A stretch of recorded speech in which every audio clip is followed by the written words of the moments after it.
आप सबको नमस्कार।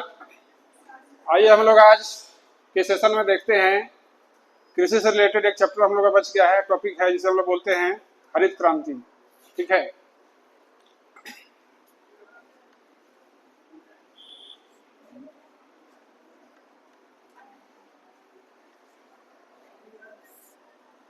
हरित क्रांति बहुत ही इम्पोर्टेंट टॉपिक है हमारे कृषि चैप्टर के अंतर्गत। आपने कभी सोचा है कि क्यों भारत में हरित क्रांति की शुरुआत की गई? क्या जो समस्या पड़ी कि सरकार को इसके बारे में सोचना पड़ा? क्योंकि हम लोग बिना समस्या के किसी चीज का समाधान नहीं खोजते हैं। जब समस्या आती है तभी उसको हम लोग समाधान खोजते हैं। तो किन कारणों से भारत में हरित क्रांति की शुरुआत की गई उसको आज हम जानने का प्रयास करेंगे। ठीक है, यहाँ पे दो शब्द है, हरित दूसरा क्रांति। सबसे बड़ी बात है कि जब हम लोग कोई चीज को पढ़ते हैं तो उसके पूरा मूल में जाते हैं कि उस चीज की क्यों उत्पत्ति हुई, क्या उसकी विशेषता है, क्या उसका वर्तमान समय में जो उसका प्रयोजन है, वगैरह वगैरह। तो दो शब्द में हम लोग, पहला शब्द तो सब लोग जानते हैं, हरित। हरित मतलब क्या है? हरा चीज जो दिखता है उसको हम लोग हरित कहते हैं। ठीक है, जिसका संबंध क्या है? एक तरह कृषि से हम लोग कह सकते हैं। लेकिन दूसरा जो शब्द यहाँ पर है क्रांति, वह इसको ज्यादा इंपॉर्टेंस दे रहा है। ठीक है, तो सबसे पहले हमको जानना है क्रांति है क्या। क्योंकि क्रांति हर एक क्षेत्र में होता है, चाहे वो कृषि क्षेत्र हो, उद्योग का क्षेत्र हो, ट्रांसपोर्ट का क्षेत्र हो और वगैरह वगैरह बहुत सारे क्षेत्र। तो पहले मैं इसका थोड़ा डिफरेंस बताऊं आप लोग को। क्रांति वह ऐसी प्रक्रिया है, प्रोसेस है जिसमें आमूल चूल परिवर्तन होता है। मतलब जो दशा पहले की है उसमें बिल्कुल भिन्नता, बिल्कुल परिवर्तन। और परिवर्तन कैसा? तो पॉजिटिव परिवर्तन, सकारात्मक परिवर्तन। जैसे हम लोग सब लोग जानते हैं कि जब यूरोप में या दुनिया किसी देश में जब क्या है उद्योगों का विकास नहीं हुआ था, लोग हाथ से काम करते थे, मैन पावर अधिक था, तो प्रोडक्शन बहुत कम था, उत्पादन कम था। तो क्या है, सामान का वितरण भी क्या होगा? कम होगा, उसका डंपिंग भी कम होगा और सामान बाजार में कम पहुंचेगा। लेकिन जब क्या है मानव के स्थान पर जब मशीन काम करने लगा तो उद्योगों में क्या हुआ, बहुत ज्यादा जो है क्या है प्रोडक्शन बढ़ गया। अर्थात अब क्या है, ज्यादा कच्चा माल चाहिए। ठीक है, ज्यादा वस्तु बन के निकलेगा, उसे लेकर है बड़ा लंबा चौड़ा बाजार चाहिए। साथ ही साथ क्या है, मशीनरी, मतलब उसका जो मशीन चलाने का जो हमका ऊर्जा है, एनर्जी, वो क्या चाहिए हमको। तो एक तरफ उत्पादन बहुत कम था, सीमित था, लेकिन मशीन आने से क्या है, उत्पादन बहुत बढ़ गया। तो वही चीज यहाँ पर हम लोग का है कि हरित क्रांति के आने से भारत में क्या है, खाद्यान्न के क्षेत्र में भारत आत्मनिर्भर हुआ। इतना अधिक उत्पादन बढ़ गया कि जो देश पहले आयातक था कृषि पदार्थों का, वस्तुओं का, वो कि उसका क्या हो गया, निर्यातक हो गया। ठीक है, एक और हम छोटा उदाहरण देते हैं आप लोग को, घर का लोकल उदाहरण। कि मान लेते हैं कोई बहुत बड़ी जमीन है जहाँ पे सिंचाई का कोई साधन नहीं है, ना ही उसके पास में कोई नदी है, ना कोई तालाब है, ना कोई बोरवेल है। तो किसान क्या है, मानसून पर डिपेंड है। जैसे भारत का अधिकांश क्षेत्र में भी क्या है, किसान मानसून पर डिपेंड है। लेकिन अचानक से क्या है, सरकार की कोई योजना आ जाए और उस क्षेत्र में क्या है, बड़ा सा क्या है तालाब का निर्माण कर दिया जाए। ठीक है, तब क्या होगा, वहां के लोगों का ध्यान क्या कृषि की ओर क्या है, अचानक से चला जाएगा। लोग क्या है खेती बाड़ी में विशेष ध्यान देंगे, उनका जीवन बदल जाएगा, उनकी आमदनी बढ़ जाएगी। नहीं तो जो पहले की दशा थी और अब की दशा में क्या है, आसमान जमीन का अंतर है। तो वही चीज यहाँ पर क्या है हम लोग का हरित क्रांति में है कि जब 1961 में, 61 से लेकर 65 तक जब देश में तृतीय पंचवर्षीय योजना, तृतीय पंचवर्षीय योजना की शुरुआत हुई। ठीक है, क्योंकि भारत जब आजाद हुआ तो क्या सामने समस्या थी, अनेक समस्याएं थी, कृषि के क्षेत्र में, उद्योग के क्षेत्र में, सब क्षेत्र में। तो हम लोग बारी बारी से क्या है सभी सेक्टर को मजबूत करने का काम किए। हाँ, तो तृतीय योजना में हमने क्या किया, कृषि और उद्योग पर फोकस किया हमने। ठीक है, लेकिन संयोग से क्या है उस समय 3 बड़ी दुर्घटनाएं हो गई। पहला दुर्घटना क्या हुआ कि 1962 में चीन से भारत का युद्ध हो गया। ठीक है, 1962 में क्या हुआ, जैसे हम लोग क्या है तृतीय पंच योजना लागू किए भारत में, वैसे क्या है 62 में क्या गया, चीन से भारत का युद्ध हो गया और पूरे देश का ध्यान कहाँ चला गया, युद्ध की ओर चला गया। जो योजना थी इस पर ध्यान गया लोगों का, नहीं गया। उसके बाद 1963 में भारत में भयंकर अकाल पड़ा। अकाल है इसको सूखा कहते हैं। ठीक है, जिससे भी क्या है कृषि उत्पादन काफी क्या हो गया, प्रभावित हुआ। इतना ही नहीं, उसके बाद भी क्या हुआ, फिर 65 में पाकिस्तान से युद्ध हो गया। बताइए, एक तरह से क्या बोला जाता है, भारत पर क्या दुखों का पहाड़ टूट पड़ा। दो क्या है, युद्ध, और एक क्या है, सूखा, देश की कमर तोड़ दी। ठीक है, तो उसी संदर्भ में क्या है, इन सब चीजों के कारण ही क्या है, देश में हरित क्रांति की शुरुआत भारत सरकार को करनी पड़ी। ठीक है, अभी संदर्भ में क्या है, दुनिया में जो का जिसने हरित क्रांति की शुरुआत की, जो सबसे पहले, उसका नाम है William Gottmann. William Gottmann, William God, नाम भी उसका गॉड जैसा है। गॉड मतलब क्या होता है, ईश्वर, जो क्या है दुनिया का पालन करता है। तो विलियम गॉड ने क्या हरित क्रांति की शुरुआत करके है पूरे विश्व के लोगों को क्या किया, पोषण किया। ठीक है, उसके बाद इसका और एक संदर्भ हम लोग का है कि दुनिया में सबसे पहले शब्द कौन बोला हरित क्रांति को, विलियम गॉड ने। दुनिया में सबसे पहले क्या है, Norman Borlaug, Norman Borlaug, Borlaug या बोरलोन है, जैसे हम लोग बोरलिन लगाते कि नहीं, बोरोलिन से बोरलॉग याद रखना। ठीक है, नॉर्मन बोरलॉग। ठीक है, उसने क्या है सबसे पहले अमेरिका में क्या इस क्रांति की शुरुआत की। ठीक है, तो जब पूरे अमेरिका में हरित क्रांति हो गई तो उस समय देश के पीएम थे इंदिरा गांधी। ठीक है, उन्होंने क्या है अमेरिका से संपर्क साधा, और क्या है अपने जो यहाँ के थे, भारत के जो इस कृषि वैज्ञानिक हरित क्रांति के जनक कौन थे, स्वामीनाथन। स्वामीनाथन का पूरा नाम था MS स्वामीनाथन, जिन्हें बाद में भारत रत्न पुरस्कार से भी नवाजा गया, जो भारत का हम लोग सबसे बड़ा क्या है पुरस्कार है। तो इन्होंने क्या अमेरिका जाकर क्या है वहाँ के कृषि वैज्ञानिक से क्या है सलाह लिया, जाना समझा देखा, और क्या है उसको हूबहू भारत में लगाने, भारत में क्या है लगाने का या उसको अप्लाई करने का प्रयास किया। बस समझ आ रही है, तीन नाम रहेगा ना, कौन कौन, विलियम गॉड इसके जनक है हरित क्रांति के, दूसरा नॉर्मन बोरलॉग जिसने हरित क्रांति का सबसे पहले अमेरिका में शुरुआत किया पूरे विश्व में, और भारत में क्या है MS स्वामीनाथन। ठीक है, अब हम लोग देखते हैं कि यह संपर्क साध लिया गया किनसे, अमेरिका से। तो जितना वहां की एक्टिविटी थी कृषि के क्षेत्र में, सबको कहाँ लाया गया, सबको भारत लाया गया। और सबसे पहले क्या किया गया हरित क्रांति में, सबसे पहले जो हम लोग होता है उसमें हम लोग बोलते हैं उच्च कोटि के बीज, हाई एल्डिंग उसको बोलते हैं क्रॉप, हाई एल्डिंग क्रॉप। वैसे बीजों का आविष्कार किया गया, आविष्कार तो लोग किया ही था, भारत आविष्कार में किया है, हमने वहां से इसका इंपोर्ट किया, कहां से, विश्व से, अमेरिका से किया, क्योंकि अमेरिका के साथ क्या दुनिया के अनेक देशों में हरित क्रांति हुई, तो वहां से हमने ऐसे बीज का आयात किया जो पहले की तुलना में ज्यादा उत्पादन दे सके। इसके पहले क्या था हम लोग के यहाँ कि जो हम लोग यहाँ पौधे थे, खास करके धान और चावल के, वो पौधे बहुत लंबे होते थे और उनको तैयार होने में 120 या 140 से 50 दिन लगता था। ठीक है, लेकिन जब हमने क्या उत्तम कोटि के बीजों का इस्तेमाल किया हरित क्रांति में, तो क्या पौधे की वृद्धि क्या है कम थी, मतलब 2.5 फीट के आसपास, और उसका जो बाली है धान का या गेहूं का बाली वो ज्यादा विकसित हुआ करता था। मतलब हम लोग जो गोबर या उर्वरक देते हैं पौधों में, उससे उनका वृद्धि बहुत अधिक था, लेकिन उच्च कोटि के जो बीज थे उन बीजों में क्या है मतलब उच्च कोटि के बीजों में क्या पौधों का ज्यादा क्या है, उसका मतलब बाली है, उसको क्या बोले, प्रोडक्शन क्या है बहुत ज्यादा बढ़ गया। अभी देखते हैं हम लोग धान लगाते हैं, क्या है एक ठो लगाते हैं इतना मोटा जो से निकलता है कि नहीं, ये सब कौन सा क्रॉप है, हाई एल्डिंग क्रॉप है, जो क्या है अधिक से अधिक उत्पादन देते हैं। ठीक है, तो पूरे देश में क्या है, पूरे देश में नहीं, खास करके हम लोग का पंजाब हरियाणा में और दक्षिण के कुछ राज्यों में क्या सबसे पहले क्या है इन बीजों का प्रयोग किया गया, जो उत्पादन क्या है बहुत ज्यादा बढ़ा दिए। ठीक है, अब क्या है कि ऐसे बीजों को लगाने के बाद क्या है हम उसको जनरल वे में नहीं देख सकते हैं। जैसे हम लोग का जो बीज हुआ क्या है यहाँ के वातावरण में ढल चुका था, यहाँ के कीटाणुओं को, यहाँ के नमी को, यहाँ के जो भी वातावरण था उसमें क्या एडजस्ट था वो लोग, लेकिन जो जब हम लोग नया बीज लगाएंगे तो क्या यहाँ एडजस्ट नहीं कर पाएंगे। जैसे हम लोग कहीं जाते हैं, सपोज दैट मान लो घूमने फिरने कहीं भी, तो क्या है वहाँ के क्लाइमेट में हम लोग क्या एडजस्ट जल्दी नहीं करते हैं, क्या थोड़ा बहुत क्या सर्दी खांसी वगैरह लोगों को हो जाता है, फिर रहते रहते क्या हम लोग एडजस्ट करते हैं। तो यहाँ भी जो नया बीज आ गया भारत में, वो यहाँ के जलवायु में क्या तापमान में एडजस्ट नहीं कर सका, तो उसके लिए क्या करना पड़ेगा हमको, दूसरा उपाय क्या करना पड़ा हम लोग को, कीटनाशक, का प्रयोग।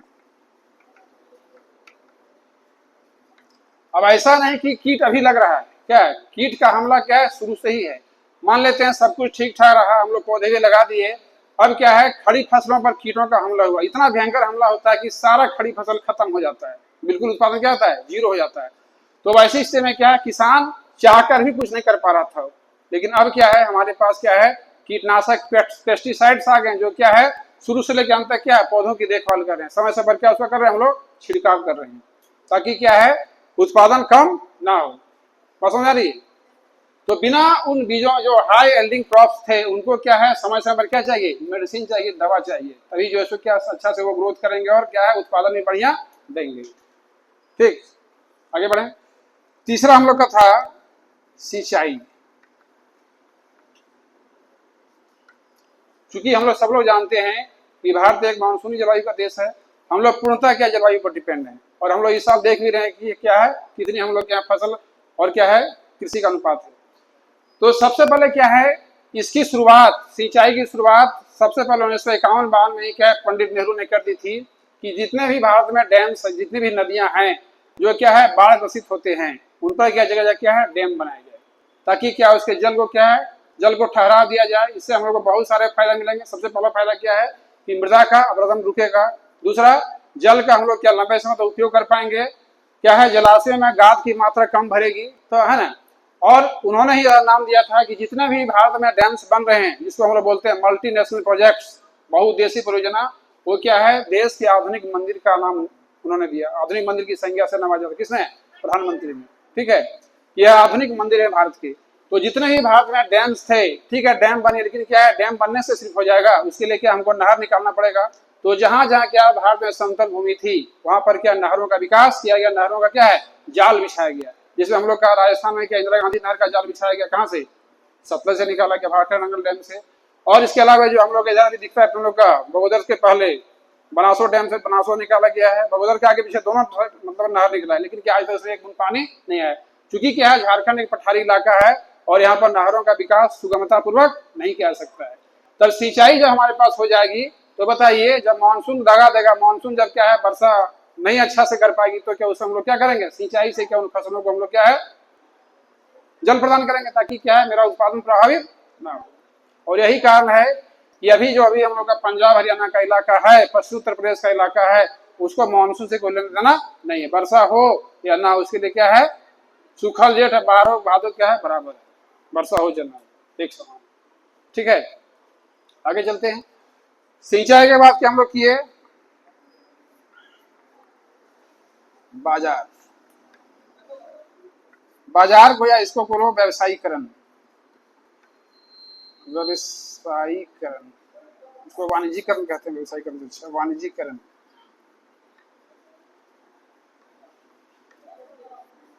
Means commercialisation. इसके पहले जो किसान हमारे थे, वह क्या है, सिर्फ उत्पादन क्या है, अपने भरण पोषण के लिए करते थे। बहुत ऐसे जो वाणिज्यिक फसल है उनके बारे में नहीं जानते थे, कपास हम लोग का है, या हम लोग का क्या है, गन्ना है, या है हम लोग का क्या है, चाय है, कहवा है, वो सबसे कम मतलब हम लोग को नहीं, इसमें अधिक पूंजी भी लगती है। तो उसको तैयार करने के लिए, कहने मतलब कृषि के वाणिज्य करने के लिए, फसलों को बेचने के लिए क्या करना पड़ेगा हमको, चावल की जगह या धान की जगह क्या दूसरे फसलों को लगाना होगा। उससे क्या होगा, मेरा इनकम बढ़ेगा, क्योंकि भारतीय किसान क्या शुरू से गरीब है, वो सब क्या है, सिर्फ खाने पर विश्वास करते, बेचने पर विश्वास नहीं करते थे। तो जब जान जाए कि हाँ यह जो कृषि क्या है, एक तरह से बाजारीकरण है, इससे क्या हमको कैश की प्राप्ति हो सकती है, नगद की प्राप्ति हो सकती है, तो क्यों नहीं हम क्या है, चावल के पर क्या अरहर का पौधा लगाएंगे, क्यों नहीं हम क्या है, गन्ने की खेती करेंगे, क्यों नहीं हम कपास की खेती करेंगे। तो व्यवसायीकरण से भी क्या है, एक तरह से हरित क्रांति को क्या है, लाभ मिला। किसान के पास क्या है, पूंजी की वृद्धि हुई, वो अच्छे फसल खरीद सकता है, क्या है, अच्छे मशीन का प्रयोग कर सकता है। आगे आते हैं हम, उसके बाद अगला क्या है, 5 नंबर, मशीनीकरण की शुरुआत। असली मशीनीकरण लिखते हैं यहाँ पर, मशीनीकरण की शुरुआत। चूंकि हम लोग बार बार जानते हैं, बार बार कह चुके हैं कि जो भी हम लोग खेत है, वो लगभग क्या है, 8 से 10 महीना क्या है, 10 नहीं कम से कम 6 महीना खाली रहता है। जब खेत खाली रहते हैं, तो भिन्न भिन्न तरह के घास पात खेतों में निकल आते हैं। तो जब तक हम लोग क्या है, उन खेतों की बढ़िया से जुताई नहीं करेंगे, उत्पादन क्या हम लोग का ज्यादा नहीं होगा। और हमेशा तुम डिटेक्ट करते हैं प्राचीन भारत का कि जब हम लोग का उत्तर वैदिक काल में जब लोहे का आविष्कार हो गया तो क्या है, अब लोहे के क्या हल जो है बनना शुरू हो गए। जो पहले लकड़ी के हल हुआ करते थे वहां पर क्या है, लोग लोहे का प्रयोग किए, और बड़े पैमाने पर क्या है, लोग जंगलों को काट कर क्या किए, गहरी जुताई की, जिससे क्या मिट्टी उपजाऊ बनी और उत्पादन क्या हो गया, बढ़ गया। और उसी उत्पादन के बढ़ने से क्या हुआ, नगरों का उदय हुआ, 16 महाजनपद का उदय हुआ। तो हमने क्या है, अब ट्रैक्टर का इस्तेमाल शुरू कर दिया, थ्रेसर का इस्तेमाल शुरू कर दिया। इसके अलावा क्या है, और भी जो छोटे मोटे यंत्र हैं उसका भी हमने क्या किया, इस्तेमाल करना शुरू किया। फसलों को ले जाने के लिए क्या हमने क्या वाहन का इस्तेमाल किया, बैलगाड़ी घोड़ा गाड़ी की क्या हम लोग ट्रैक्टर का इस्तेमाल किया। इसके अलावा क्या, जब हम उद्योग कृषि में जब मशीनों का हम लोग प्रयोग करेंगे तो उद्योग को भी बढ़ावा मिलेगा। जो हमारा क्या है भारी उद्योग है, जिसको हम बोलते हैं आधारभूत उद्योग है, जो क्या दूसरे उद्योगों क्या करता है, आवश्यक प्लेटफॉर्म प्रदान करता है, उस क्या है मशीन अब बनाएंगे, लोग क्या है रोजगार मिलेगा। बात समझ आ रही। अभी देखिए कि मशीन से क्या कितना जल्दी काम होगा, जो काम हम लोग क्या है 2 दिन 4 दिन में कर सकते हैं, मशीन क्या है घंटों में कर देगा। अब लोग सब लोग किसान से, हम लोग किसान फैमिली से आते हैं। पहले हम लोग जब धान की दौनी करते थे तो महीना दिन काम चलता था, क्या 4 गो बैल घुमा रहे हैं, दिन भर घुमा रहे हैं, जब कितना 5 बोरा धान निकला दिन भर में। अब कोई करता है क्या, या तो हम लोग छोटा थ्रेसर लगाते हैं जो ट्रैक्टर में है, या फिर क्या करते हैं हम लोग उसको 2 तरह से हम लोग करते हैं, ट्रैक्टर से हम लोग क्या करते हैं वो कर देते हैं, या फिर क्या थ्रेसर का काम करते हैं। तो बताइए एक दिन में सारा हम लोग क्या है फसलों से क्या है धान क्या करते हैं अलग कर लेते हैं। ये काम पहले महीना में करते थे हम लोग। तो बताइए कितना अंतर आ गया। आदमी जो कृषि में लगा हुआ है, जहाँ छिपी हुई बेरोजगारी जो दिख नहीं रहा है कि महीनों उसमें लगा हुआ है, वो तब 1 घंटा 1 दिन का काम हो गया। तो मशीन के आने से क्या है कितना जो है सो हम लोग का समय बच गया, आज दूसरा काम भी कर सकता है नहीं। अभी गांव किसान क्या है सुबह सुबह खेती, अभी मैंने ये पिक सीजन में नहीं, जो हम लोग का ऑफ सीजन है उसमें क्या है थोड़ा बहुत घर का भी काम करता है खेती बाड़ी का, और क्या है 10 एक बार चला जाता है क्या है बाजार काम करने के लिए। तो बताया उधर भी काम कर लिया और अपना क्या है घर का भी काम कर लिया, किसके आने से, मशीन के जाने से। तो मशीन ने क्या है पूरी तरह मानव के जीवन को बदल दिया, अर्थात कृषि क्षेत्र में क्या है क्रांतिकारी परिवर्तन किया। इससे क्या मशीन से क्या है खेतों की जुताई करना भी आसान, जो भूमि बहुत कठोर है जिसमें कभी आज तक हम लोग हल नहीं चलाए, वो सब क्या होगा वहां भी ट्रैक्टर क्या आसानी से क्या उसको जोत सकता है कि नहीं। तो समय के साथ नहीं चलने से क्या हम लोग पीछे छूट जाएंगे। तो मशीन का इस्तेमाल करना ही करना था। ठीक है, आगे और कोई पॉइंट आप लोग के पास है क्या। अब क्या है कि जब ये तो प्रोसेस ऐसा नहीं कि हम लोग का हरित क्रांति 1 ही साल हुआ, 61 से क्या आगे चलता रहा, लगभग 10 साल के मतलब 1970 तक क्या है आगे बढ़ता रहा, 1961 से लेकर के 70 तक। तो इस बीच देश में 2 प्रधानमंत्री हुए, एक तो इंदिरा गांधी हुई जिसने हरित क्रांति की शुरुआत भारत में की, दूसरा कौन हुए लाल बहादुर शास्त्री, जिन्होंने नारा दिया, क्या नारा दिया, जब युद्ध हुआ तो बोले जय जवान जय किसान, की सीमा पर कौन रहेगा, जवान रहेगा, तत्परता से युद्ध करेगा, और उसको कौन खिलाएगा, तो जय किसान, किसान की जय, जय जवान जय किसान काफी पॉपुलर है। और दूसरी बात उसके बाद जब वाजपेयी आए हम लोग का, जब 1990 के दशक में, तो उन्होंने एक चीज और उसमें जोड़ दिया, जय जवान जय किसान जय विज्ञान। क्यों विज्ञान जोड़ा कि जब हमने क्या 1990 के दशक में राजस्थान के पोखरण में जब परमाणु परीक्षण हमने किया, जिसमें 2 ब्रह्मचारी लोग भारत के हेड थे, एक राष्ट्रपति अब्दुल कलाम और दूसरा अटल बिहारी वाजपेयी। तो क्या जब हमने पूरे दुनिया के विचारों को ना मानते हुए क्या हमने परमाणु परीक्षण कहाँ किया, पोखरण में किया, उससे दुनिया पूरा हिल गया। तो उन्होंने नारा दिया, वही नारा दिया, जय जवान जय किसान और जय विज्ञान, कि विज्ञान भी क्या है हमारा आगे है। और अभी जो हम लोग का है वर्तमान समय में वो क्या है, मोदी जी 2 चीज बोल रहे हैं। क्या बोल रहे हैं, एक जय बीजेपी और दूसरा जय पतंजलि। पतंजलि का व्यापार ही बहुत बड़ा हो गया, हम लोग नहीं जानते नहीं क्या उसका व्यापार क्या है, बहुत बड़ा, लाखों करोड़ों का टर्नओवर है। तो देश में 2 ही लोग रहेंगे, सब खत्म हो जाएगा, एक बीजेपी दूसरा क्या है पतंजलि। तो ओवरऑल क्या है हरित क्रांति ने क्या है देश में क्या है पूरी तरह से क्या है खाद्यान्न के मामले में क्या किया, देश को आत्मनिर्भर। लेकिन क्या है हम लोग किसी भी टॉपिक को पढ़ते हैं तो उसकी विशेषताओं के साथ साथ क्या उसकी आलोचनाओं को भी पढ़ने का काम करते हैं कि क्या हरित क्रांति से क्या सिर्फ भारत में फायदा हुआ कि कोई नुकसान भी हुआ। तो याद रखिएगा हर एक फूल में कांटा होता है, उसी प्रकार से हर एक बिंदु के पीछे, हर एक टॉपिक के पीछे क्या है उसकी कमियां छिपी होती हैं, जिसको हम लोग क्या बोलते हैं, उसकी आलोचनाएं कहते हैं, उसका ड्रॉबैक्स कहते हैं। तो हरित क्रांति की शुरुआत तो हमने की, लेकिन जो हम क्या है पेस्टिसाइड्स का छिड़काव कर रहे हैं वो कहाँ जा रहा है, हमारे नदी तालाब में जा रहा है, जिससे क्या है जल क्या हो रहा है, विषैला हो रहा है। वहां रहने वाली मछलियां या जीव जंतु क्या हो रहे हैं, प्रभावित हो रहे हैं। यहाँ तक कि मानव भी क्या हो रहा है, प्रभावित हो रहा है। एक रिपोर्ट के अनुसार बता दूं मैं आपको कि जो पंजाब हरियाणा का इलाका, वहां एक नदी बहती है, हिंडन नदी बहती है, ठीक है। उस नदी का पानी इतना विषैला है, इतना जहरीला है कि उसे लोग सिंचाई करते हैं, किसमें, सब्जी खेती में। और उस सब्जी के खाने से क्या है, उस क्षेत्र के लोगों में ये अलग तरह की बीमारी का जो प्रकोप देखने को मिल रहा है।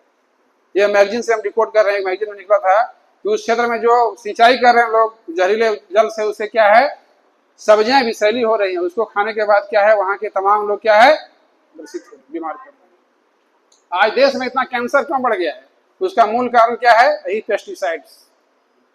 हम लोग क्या है अनसीजनली कोई चीज खा रहे हैं, खाना है हमको, अभी क्या कहते हैं भिंडी तो हम खाएंगे फूल गोभी, बताते हैं हम बहुत पैसा होगा। हमेशा रखिए कि सीजनली चीज खाना आपको बहुत जरूरी है। जो भी सीजन का फल है, चाहे वह 2 पैसा में मिल रहा है, जामुन है ना, कटेर है, बटेर है, जो भी है क्या है आप सीजनली फल खाइए सब जगह, तभी आप स्वस्थ रहेंगे। अन्यथा क्या है आप पर भी क्या बीमारियों का प्रकोप होगा। तो सिर्फ फायदा नहीं क्या है, इस क्रांति से क्या है लोगों को नुकसान भी है। जो हम लोग इतना क्या किए, इसको तो नहीं बताया, हम लोग जो खाद डाले खेत में इतना नए नए बीजों को, वो सब खाद कहाँ गया, सब मिट्टी को क्या किया, बेकार किया, बंजर किया, उसको उसट किया। जिसको ठीक करने के लिए क्या हमको दूसरा कुछ तरीका अपनाना होगा। जो हम लोग अत्यधिक सिंचाई किए उससे क्या हुआ, मिट्टी में नमक की मात्रा बढ़ गई। तो बताइए मिट्टी में नमक की मात्रा बढ़ जाएगी तो उससे उत्पादन क्या होगा, आगे चल के प्रभावित होगा है? तो ये सब इसका क्या है ड्रॉबैक्स, इसकी क्या है कमियां है। तो मैं आशा करता हूं कि ओवरऑल यह टॉपिक आप लोग को समझ में आ ही जाता होगा। दूसरी बात यह भी है कि इसमें बहुत सारे और भी बिंदु, इसको मैंने डिकोड नहीं किया है, क्योंकि यहाँ पे हम देखते हैं कि जो भी हम लोग का मेन पॉइंट उसी को हमने बताया, ठीक है। इसमें हम लोग का आगे फिर आता है हम लोग का वैश्वीकरण, तो सब बताते हैं इसको हम लोग।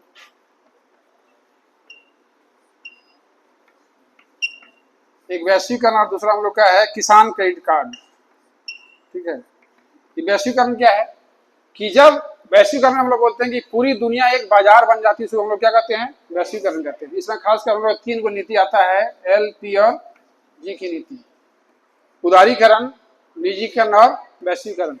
इसमें क्या है जो व्यवस्था पूरे किसानों को विश्व में दी गई है, जैसे हम लोग का किसान क्रेडिट कार्ड है, फसल बीमा जैसे हम लोग कराते हैं ना, अपना जीवन बीमा कराते हैं, उसी प्रकार से क्या है दुनिया के अन्य देशों में क्या फसल बीमा भी पहले होती थी और भारत में भी हो रहा है। अर्थात जब फसल सूख जाएगी, बाढ़ थी, सूखा में या बाढ़ में क्या खत्म हो जाए तो सरकार क्या उसको क्या करेगी, उसको फायदा पैसा देगी, वही बीमा हम लोग का है। तो वैश्वीकरण जब तक किसान एक दूसरे से परिचित हो गए, उनका संपर्क क्या हो गया, एक दूसरे से हो गया, क्यों, संचार के माध्यम से, ठीक है। तो वहां उस देश में किसानों को क्या लाभ मिल रहा है, वो लाभ तो यहाँ किसान भी डिमांड करेगा, और समझ आ रही। दूसरी बात कि जो किसानों को लाभ मिल रहा है वह लाभ यहाँ। तीसरी बात हम लोग ये महत्वपूर्ण है यहाँ पे, बंद करो। तो इन सब कारणों के अलावे 2 कारण और मैं आपको बताता हूँ। नेक्स्ट हम लोग का है सस्य गहनता। सस्य गहनता एक बहुत ही नया कॉन्सेप्ट था भारत के लिए, क्योंकि इसके पहले हमारे किसान एक खेत में एक वर्ष में एक ही फसल की खेती करते थे। क्योंकि हम लोग का देश क्या है बिल्कुल मानसून बेस्ड कंट्री है, मानसून पर ही हम लोग निर्भर हैं। और यहाँ तक कि हम लोग यह भी कहते हैं कि भारतीय कृषि मानसून के साथ एक जुआ है, कभी लाभ कभी हानि ले जाता है। तो सस्य गहनता के कॉन्सेप्ट आने से भारत में क्या एक फसल वर्ष में एक ही खेत में एक से अधिक फसलों की खेती की जाने लगी, जिससे उत्पादन क्या है तीनों सीजन में बढ़ गया। खास करके हम लोग खरीफ भी उत्पादन बढ़ गया, रबी भी बढ़ गया और जायद भी।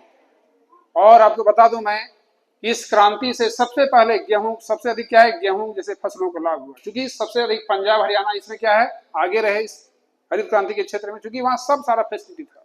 यहाँ तक कि उनके पास जो एक टॉपिक छूट गया पूंजी हम लोग का, वह भी क्या है उनके पास क्या है पूंजी की भी पर्याप्त जो है क्या है सुलभता है। तो सस्य गहनता काफी इंपॉर्टेंस रखता है किसमें, हरित क्रांति के क्षेत्र में। और अंत में हम लोग आपको देखते हैं मृदा परीक्षण, कि मृदा परीक्षण भी एक क्या है नया कॉन्सेप्ट है, क्योंकि हम लोग को नहीं पता कि किस मिट्टी में किस पोषक तत्व की कमी है, और ये बहुत जानना क्या है जरूरी है। तो इस संदर्भ में क्या है, हर एक राज्य में क्या है, हर एक राज्य के जिलों में क्या है, सॉइल परीक्षण केंद्र खोलेंगे, जहां किसान क्या अपने मिट्टी की जांच करा सकता है, और उस जांच में जो कमियां पाई जाएगी मिट्टी में, उसके हिसाब से क्या उसको उर्वरक या क्या है खाद प्रोवाइड किया जाएगा, ताकि क्या है फसल उत्पादन क्या है पहले की तुलना में ज्यादा बेहतर हो। और अंत में मैं आपको यह बता देना चाहता हूं कि हरित क्रांति से क्या है, भारत सिर्फ खाद्यान्न के मामले में आत्मनिर्भर ही नहीं बना, क्या है दुनिया के निर्यातक देशों की श्रेणी में भारत पहुंच गया, जो कि अब चावल का निर्यात करता है। और इसके साथ साथ क्या है, गन्ना है, हम लोग का कपास है, क्या है चाय है, कहवा है, जैसे फसलों का क्या देश अब क्या है निर्यातक बन चुका है। हम लोग अब क्या है खाद्य समस्या से जूझ नहीं रहे, क्या है उसको हमने सुलझा लिया है। ठीक है, तो ओवरऑल मैं आशा करता हूँ आपको यह वीडियो अच्छा लगा होगा, क्योंकि इसमें क्या है बहुत सारे कंटेंट को जोड़ के मैंने समेकित करने का प्रयास किया है। इसलिए आपके पढ़ने से, आपके क्या कहते हैं उसको, कमेंट से मुझे ऊर्जा मिलती है। इसलिए मैं चाहता हूँ कि आप लोग कमेंट करें, लाइक करें, उसको सब्सक्राइब करें। थैंक यू, जय हिंद, जय भारत।